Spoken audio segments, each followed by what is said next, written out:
全球最高同山區跨境最大嘅橋——貴州嘅花崗峽谷大橋正式通車，成為西南陸路交通樞紐，並且引入橋旅概念，打造成貴州新地標，預計每年接待過百萬遊客人次。楊潔儀報導。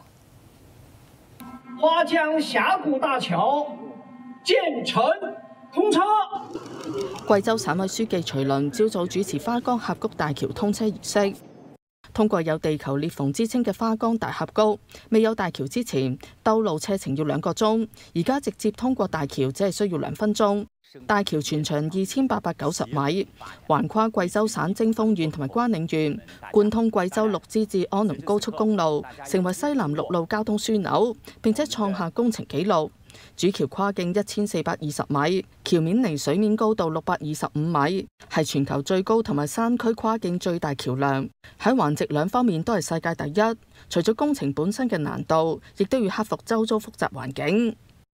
通過我們的這種抗風穩定板，來把這個紊亂的風，就把這個亂風給它疏正，所以大橋做好一個保證。大橋的位置的話，不處於這個地震帶區域，所以它的這個地震的這個設防，就是按照我們的規範進行一個設防。憑住交通便利嘅優勢，大橋又要打造橋旅概念，高過橋面離地800米嘅雲端咖啡廳，可以俾遊客360度俯瞰峽谷壯麗景色。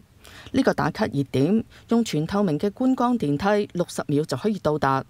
大橋仲有其他遊客活動，可以體驗刺激嘅笨豬跳、懸崖上嘅觀光步道、燈光 show 等等。預計每年接待過百萬遊客人次，帶動當地嘅旅遊同埋相關產業發展，打造成貴州嘅新地標。Now TV 記者楊潔儀報導。